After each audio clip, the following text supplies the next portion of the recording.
જય શ્રી કૃષ્ણ, જય માતાજી. કેમ છો બધા? મજામાં? તો સ્વાગત છે તમારા બધાનો આજના એક નવા વિડીયોમાં. અને અત્યારે જો ઘડિયાળમાં 10 થઈ ગયા છે, સવારના 10 એમ. અને જો રસોઈ તમારે જો કે શાક ને બધું વહેલું જ બનાવવાનું હોય તો યાર 10 થઈ ગયા, બહુ મોડું થઈ ગયું છે. અને આજે મારે જો તમારું શાક બનાવવું છે ને તો જ્યાં બધી વસ્તુ લઈ લીધી છે કે બટેટા આપણે બાફીને લઈ લીધા છે, ડુંગળી ટમેટા ના બધા જો એટલા મસાલા લઈ લીધા છે, ને બધું અહીંયા રેડી કરી લીધું છે.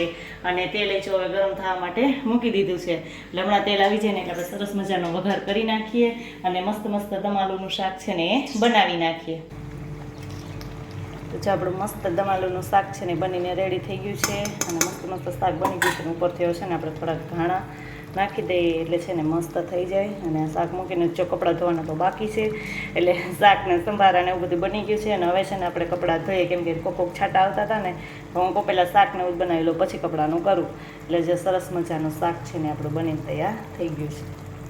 બધું કામ કરીને ફ્રી થઈને અહીંયા અગાસી પર આવી ગઈ છું. ઝરમર વરસાદ ચાલુ છે અને વરસાદી વાતાવરણમાં જો અહીંયા એકદમ ઠંડો ઠંડો પવન આવે છે અને બહુ મજા આવે છે. તો હું કાલ 2 દિવસ થયા પાછો કે અગાસી ઉપર આવવાનો વારો જ નહોતો આવ્યો. વરસાદ ચાલુ હતો ને એટલે, પણ અત્યારે જો સવારમાં હતો પછી થોડીક વાર રહી ગયો ને અત્યારે પાછો ઝરમર વરસાદ છે ચાલુ થઈ ગયો છે. એટલે અહીંયા અગાસી ઉપર આવી અને આપણે બધા જ કુંડિયા છે ને જો મસ્ત મજાના ગોઠવી દીધા છે. આપણે ઉપર નીચે તો ઘણા બધા હતા, પણ સીડી ઉપર હતા ને બધા ત્યાંથી લઈ લીધા છે. અને અહીંયા જો આપણા જે કમળ હતા ને વરસાદમાં પડી અડધા તો પાંદડા કાળા થઈ ગયા હતા, એટલે આપણે બીજા કુંડિયામાં લઈ અને જો એક બે વાવેલા છે અને બહુ મસ્ત જો કમળ થઈ ગયા છે. પણ ચોમાસામાં છે ને એ બહુ ભેજવાળા વાતાવરણમાં એના પાંદડા છે ને કાળા થઈ જાય ને ખરવા માંડે છે, એટલે મેં ઉપર લઈ લીધા. અને અહીંયા જો ઝરમર વરસાદ નીચે ચાલુ જ છે અને મસ્ત જો એકદમ સરસ વાતાવરણ છે. એટલે અહીં ઉપર આવી ગઈ છું. નવા વાતાવરણમાં આપણે ગરમા ગરમ ચા બનાવી નાખીએ ને પી નાખીએ ચા. મસ્ત મજાની ગરમા ગરમ ચા બનવા માંડી છે ને તમારે કોઈને પીવી હોય તો આવી જાઓ. જો તે ઘડિયાળમાં 12 થઈ ગયા છે અને અમે બેસી ગયા છીએ જમવા. અને મસ્ત જો મેં કીધું તેમ કે આપણું આ દમાલાનું શાક છે બહુ મસ્ત જો બનીને તૈયાર થઈ ગયું છે. એ અત્યારે વરસાદી વાતાવરણમાં કંઈક નવીન શાક ને બધું ખાવાનું તો બહુ મજા જ આવે. એટલે આજે જો મેં દમાલાનું શાક બનાવી નાખ્યું છે, લીંબુનું અથાણું છે, મરચાંનો સંભારો છે ને હારે આપણે રોટલા ને રોટલીની છાશ તો હોય જ. તો હવે બેસી જાય જમવા. અને તમારે કોઈને જમવું હોય તો આવી. જય શ્રી કૃષ્ણ, જય માતાજી. કેમ છો બધા? મજામાં છો? આજે થઈ ગયો છો બીજો દિવસ ને અત્યારે ઘડિયાળમાં 5:30 થઈ ગયા છે. અને મારા બેન જો સ્કૂલેથી આવી ગયા છે.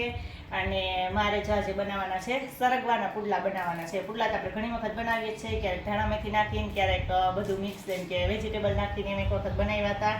આજ વખતે છે ને આપણે આ સરગવાના પુડલા બનાવવાના છે. એટલે જો અહીંયા સરગવો લઈ લીધો છે અને અમે મીસુબેન સુધારવા બેસી ગયા છે. કા મીસુબેન? જય માતાજી. કેમ છો બધા? મજામાં? તો સ્વાગત છે તમારા નવા વિડીયોમાં. તો આજે અત્યારે બપોરે મેં તો સ્ટાર્ટ કર્યો છે, ઉપર સ્ટાર્ટ કર્યો છે વિડીયો રોંઢે. હા, રોંઢે બપોરે નહીં.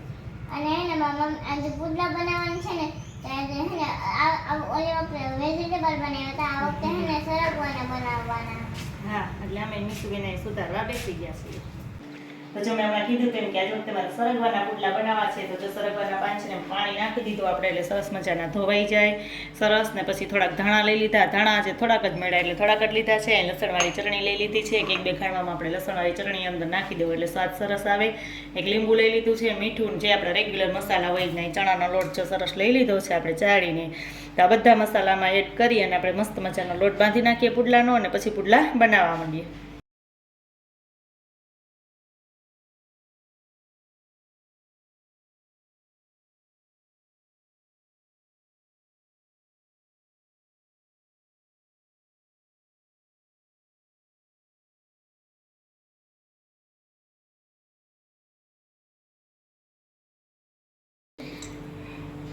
તો જો આપણી લોઢી છે ને ગરમ થઈ ગઈ છે એટલે આપણે મસ્ત આપણા છે ને પુડલા એ બનાવવા માંડીએ. મસ્ત અને સરસ જો આપણે સરગવો છે ને ફૂલ નાખ્યો છે એટલે એ આપણે શું કે હેલ્થ માટે સારો. અને સરગવો ખાવાના તો ઘણા બધા ફાયદા હોય. એટલે મસ્ત જો આપણો પુડલો છે ને એ આપણે એમાં પાથરી દીધો છે. હમણાં મસ્ત ચડી જાય એટલે મીસુબેન ખાવા માંડે. કેમ મીસુબેન? એને જ ભૂખ લાગી છે ક્યારની કેસ મમ્મી કયા પુડલો બનાવો છો, કઈ બનાવો છો? હું હાલો હવે બનાવવા જ માંડીએ છો. ઘડિયાળમાં તો હજી 7:15 જ થયા છે, પણ અમારે તો હું દર વખતે કહું એમ કે જમવાનું વહેલું જ હોય. એટલે હવે જેમ બનતા જાય ને એમ બધાય છે ને જમવા બેસતા જશે.